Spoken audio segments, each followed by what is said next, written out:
I decided to do this video, some couple different reasons. I got to ask a couple questions about playing fast, and my various approaches. And then the other reason is that I recently reset sort of what I like to do in terms of music development, and it I mean I love to play fast, so it's my whole thing. Um, I wanted to cover some basic categories, and then I wanted to give some examples. So I think for me, um, the big one is structure and planning.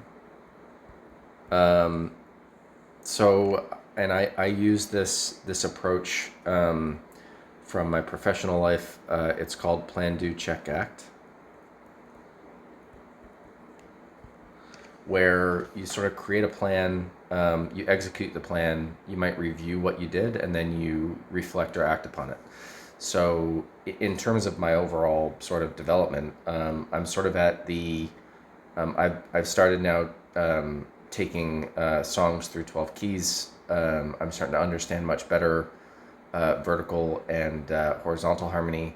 But my favorite thing to do is just play fast and entirely too many notes. So, in reflecting on this sort of concept of plan, do, check, act of my own sort of more, comprehensive approach to music, I'm wanting to revisit this desire to play fast.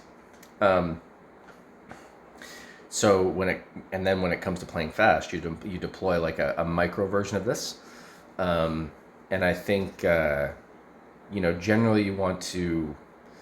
Um, there's both sort of reactive checking. There's more reflective, sort of from a short, medium, and long term perspective. Um, and so the reactive bit of the checking is just how it feels, right? If you do something when you're practicing and you're like, oh, that feels good, well, probably do that for a while until it starts to feel less good, or it starts to get boring, or whatever. Um, and then the overall approach for longer term checking um, is reflecting on videos you played like a year ago or something like that, right? Like, could you play this lick at 100 beats per minute before? So the interesting thing about striving for speed, um, is that the way that I set it up is more akin to a workout regiment. Um, I do a lot of lifting in my personal life as well, and that sort of allowed me to set up the structure for incremental improvements for speed. Um, and it's really important for breaking through plateaus. If you're stuck on something, for example, that's like 120 beats per minute, and that's what it's been, and it's always going to be 120 beats per minute. It's so important to figure out, dive in further through this checking. What is it that is keeping you from getting higher? Are you going from 120 and trying to get to 135, and you haven't? Well, that's probably too big of a step once you start reaching this sort of idea of plateaus. Um, so, uh, yeah, it takes a lot of the things that I've learned about through different aspects of work and personal life, and it applies into music, to try and squeeze out a little bit more beats per minute, right? Like, it's quite interesting. Okay, so that's on structure. I think it's really important to create that structure, and I'll give you examples of this. What I'm playing on my trumpet, for different buckets. But this is general overview. So the second thing I wanted to mention is um, sort of the different buckets of what I keep in mind when I'm trying to play even faster. One is psychology.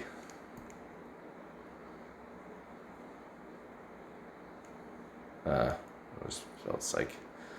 So the psychology aspect is really interesting, right?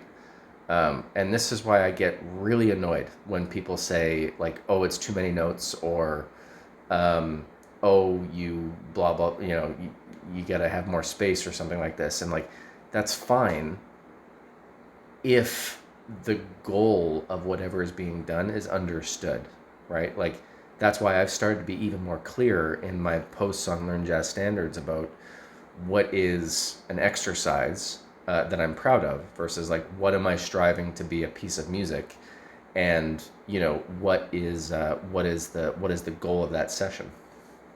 Um, Even when I'm trying to create music, but play fast, in a closed setting, it's okay to play too many notes. It's okay to have imperfect phrasing. That's not the goal of that session.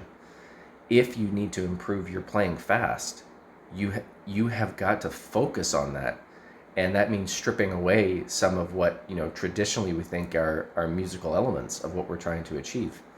And I think that's so important because so many people will say, slow down, play fewer notes.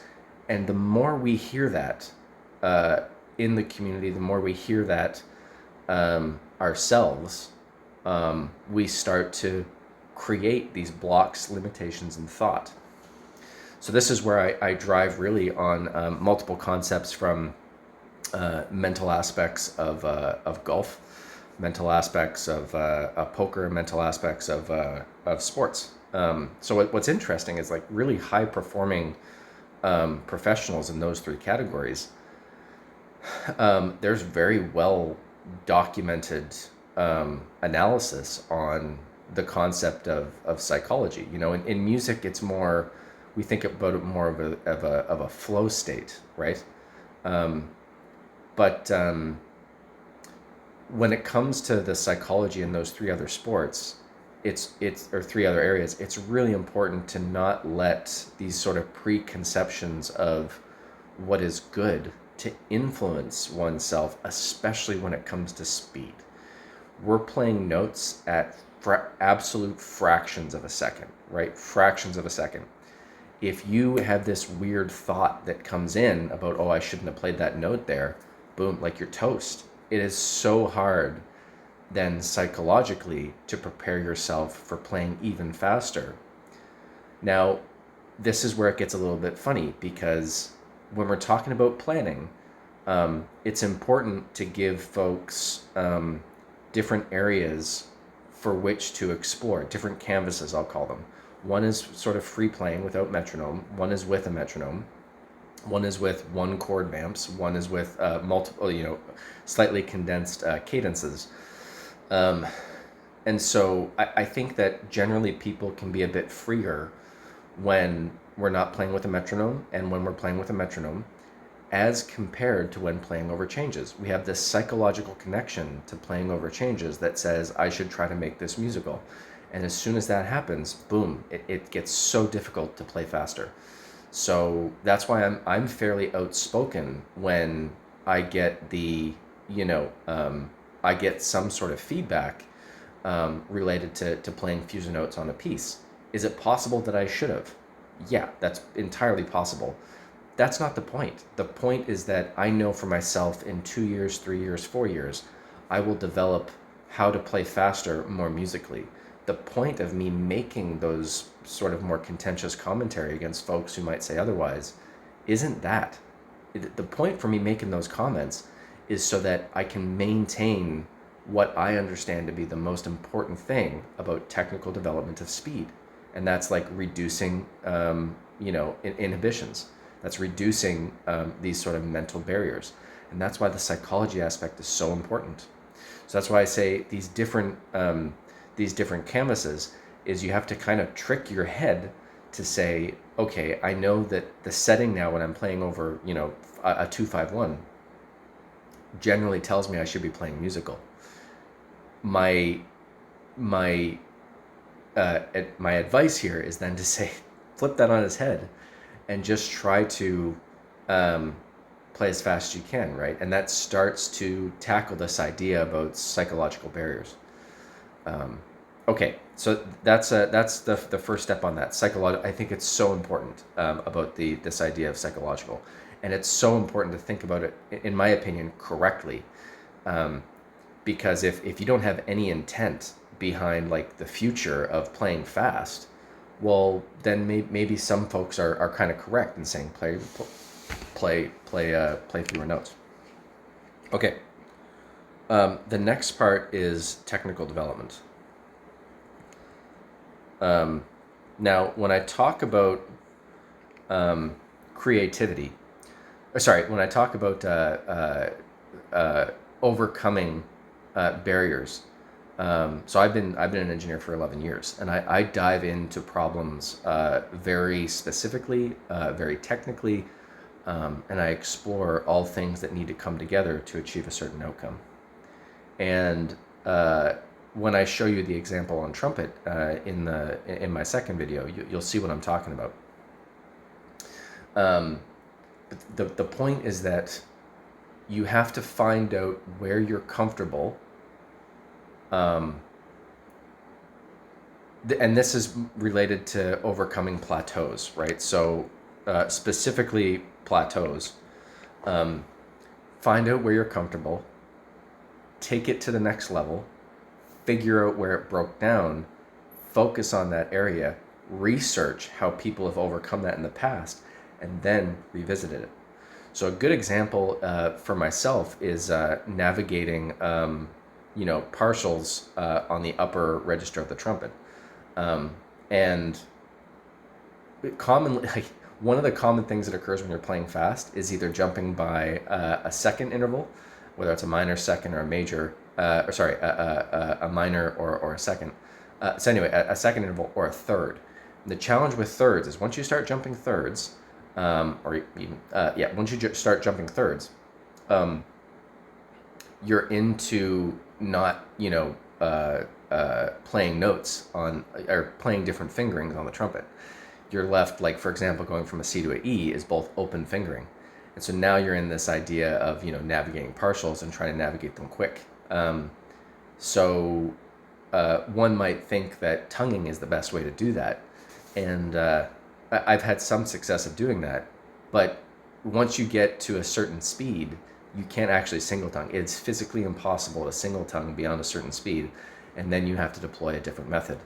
So what I'm saying is, like, there are technical limitations just given your instrument. There are going to be personal limitations for whatever may not have been developed through whatever period. The point of this isn't to tackle everything all at once, right? The point is simply to go through a troubleshooting session more frequently, keeping in mind what the main goal is. So if your main goal is to, play faster, it's finding where your plateau is, what range, what fingerings, are they seconds? Is it how you think about 16th note runs or whatever? And then it's really to focus in on the thing that is giving you the most trouble in order to break through that barrier. So for me, like, again, I want to play higher, which means I have really got to figure out how I want to approach doing those same fingerings at a higher speed. And then I create my own exercises based around that. I don't necessarily need to go, figure out, look at Arbon's book and then go through, 500 pages of Arbon's and then do them all over the next year or whatever it is. Like, I don't need to do that. I can be very focused in figuring out where my problem area is. So technical development. Then you have this more general one,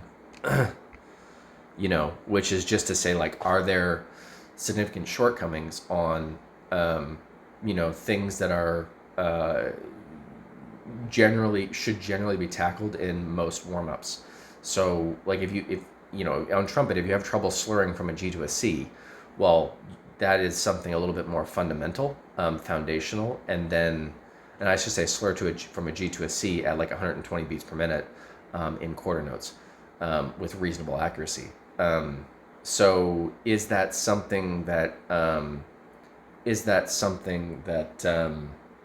is lagging? And then you're into, like, when you start to see those things come out of your troubleshooting session, then there's a little bit something more fundamental with sort of base practice sessions. Am I comfortable playing triplets? Because sometimes when you try to play 16th notes runs at like 100 or whatever it is, 125 beats per minute, I think is where I break down, running 16th note runs, which is the equivalent of 250. Sometimes you can't do it, and then you have to slide back from 16th note runs into triplet runs to try and make some sense of stability or whatever it is, cohesion in the runs. So the point is, can you play triplets from like 0 to or from 60 beats per minute to 200 beats per minute? And that is an area to develop as well. And then another thing, I'm gonna call this technical development, but I'm not quite convinced.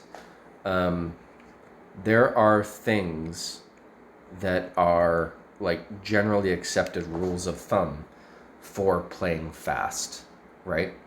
Do you know all of your scales? Are you playing light? So generally, like the faster you want to play, the lighter you play.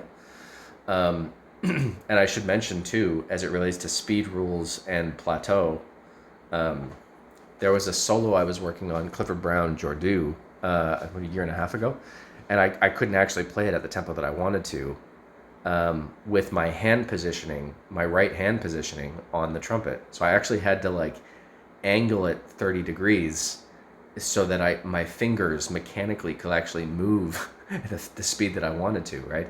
It had nothing to do with my lips, nothing to do with my airflow, nothing like that. It was like how I actually moved my fingers. So even strange things, like especially if you're playing something that requires your fingers, then you're at, which I gotta imagine that's everything, drums maybe, just hands. But anyway, point is, there are physical things that we can train, physical things that we can train and understand and focus on when we're trying to play faster. So again, it's really paying attention to everything that's involved, and having this sense of presence when you're trying to play even faster. This sense of presence is so important when you're going through these various speed drills, because they have a really uncanny ability to highlight weakness in one specific area, and then you drill into it, right? And the similarity is I'm reaching a plateau in my bench press, and I'm really trying to figure out what's going on here, and it takes a long time to figure out where it's coming from. But generally, I think I've isolated it down to I don't know, my wrist or something like that. But anyway, so that's technical development, which is super important. The fourth is creativity. This one is really funny. If you can't think of the lines that you want to play, or when you're about to play them, and think about them fast, I have a hard time understanding how it can even be executed. Now there is a couple of different schools of thought on this, and it comes back to the music approach and thinking approach versus more of a feeling. And yeah, I suppose if you're someone who can hum along to Clifford Brown playing 300 beat per minute on Cherokee, and you internalize that and you bypass some of this thinking process altogether, that's fine. I'm not quite like that. I'm more of a pattern guy, and I like to think about different ways to connect notes and things like that. And that way of thinking just tends to help me more. But whatever your method is, if you're not able to come up with those lines on the spot while you're navigating chord changes, speed is going to be really challenging. So a lot of this other stuff is the building blocks so that the technical development is any physical barriers you might have to playing lines. The psychological aspect is any mental barriers that you might have to playing those lines, and the creativity are the lines themselves. And the structure and planning is how you overcome different aspects of each category and how you reflect on that and how you make adjustments. So that's probably good for now. There's a couple of different drills for each of these that I found to be super important. And it's not to say this is a lot of information all at once, but an example is where you can take all four of these ideas and execute them all at the same time can be really straightforward. The problem is that as you uncover new things that occur with your playing, you want to be able to have this process and methodology understanding so that you're tackling them properly, and then you can reflect on them. And in cases where you might get questioned or folks might point out something a little bit more interesting or whatever, you have the ability to properly reflect on what they're saying, how you might deploy it, how you receive that feedback. And I think that's vital. And so that's why this process understanding to me is a quintessential. It's essential in overcoming something like speed, especially in the jazz genre where there are plenty of different schools of thought. So one idea of that tackles all these four things, I might sit down to a practice session, right? And my idea might be try to figure out what my limitations are on range, when I get into the C to E partial. And then the psychological aspect is I'm going to start with a metronome and then I'm going to put it to chord changes. So now I'm sort of tricking my brain now into saying, okay, well, I can play fast and musical at the same time. The technical development aspect is just trying to figure out what's going on in that C and E range. So it's more of a troubleshooting exercise, and then figure out what my beats per minute limitations are. And then the creativity is over those changes. I'm going to hum a line or I'll call them a general shape. Like I don't want to get too bogged down either with specific notes for this exercise. Other things like harmonic resolution at tempo are a different story, right? Or doing a half note, a chromatic approach note into a chord tone, a third or whatever. Those are more critical to be precise on note selection and note choices. This one is more just a shape, and it's kind of how I play fast anyway. So on what I might be doing is like 1, 2,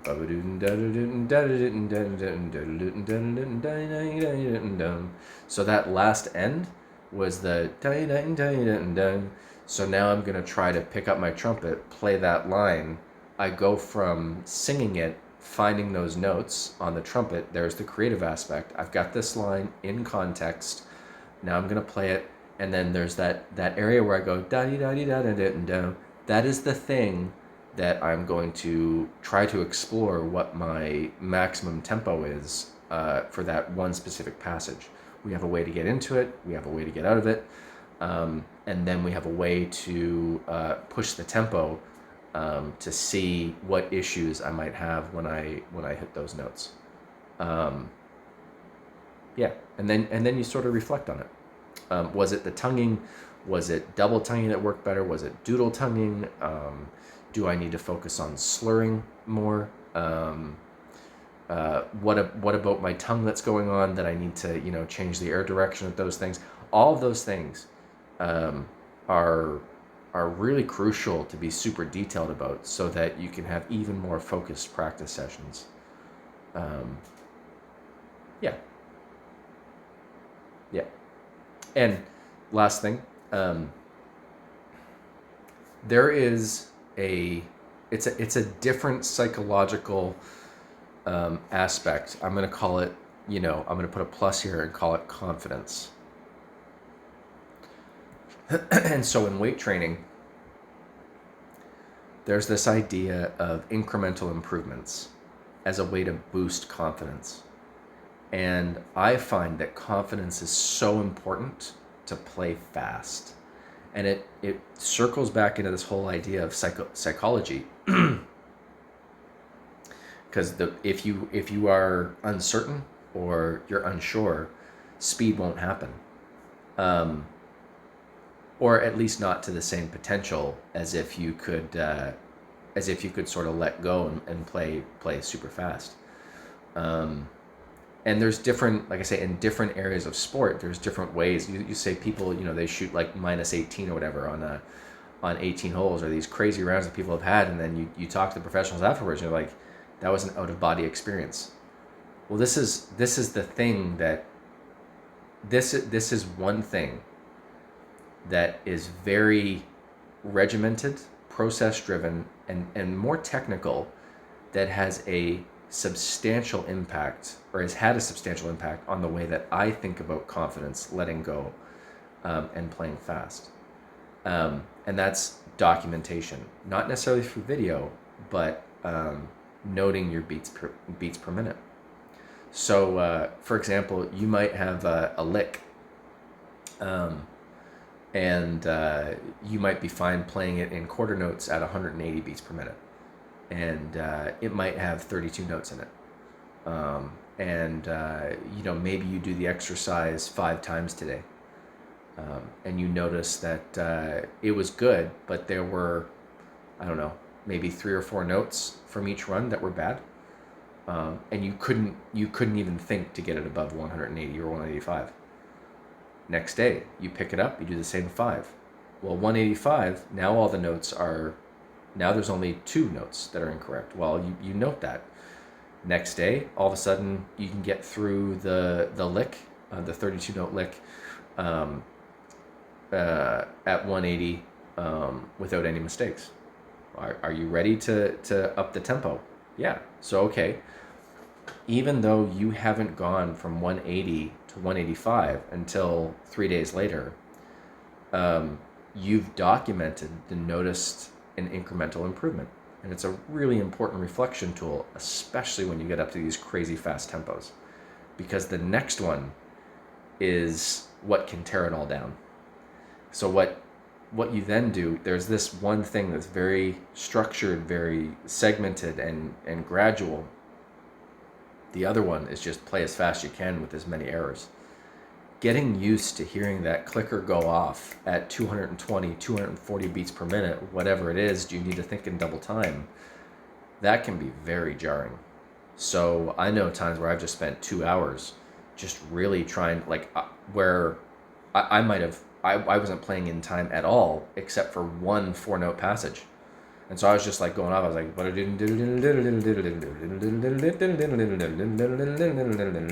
whatever. I'm just playing random notes. And then none of them were in time. And they were all rough or whatever. And then there's one segment where I go, actually, that started to sound better. So this idea of just pushing yourself. And in weight training, the first one is done by documenting the amount that you lifted, for sure. And then the amount of reps that you're doing, gradually increasing the reps. The second one is done through nervous system training. So you actually do these things called 1-note repetitions. Sorry, one rep sets for max, and it tricks your nervous system into saying that I can lift this weight. And that is exactly what you're doing, in my opinion, when you push yourself with these tempos. And it sounds funny because musicians don't really think about that way, that I've found. But having lived in both worlds, it's done me a great service. To build my confidence with what I'm doing is going to work. I'm going to get there, if not now, eventually, and then to really notice the incremental improvements. So those two things are vital as a feedback loop for increased confidence. And so I would say even starting to track the increase in speed will increase your speed. as you see how fast you are actually capable of playing on paper, that will build your confidence. You will remove gates, and then you'll be able to play faster. Okay, so this is my ramble for playing fast, and my approach. Um, and then yeah, I hope this triggers some dialogue and discussion too, because I'm curious how other folks are doing it. Okay, thanks.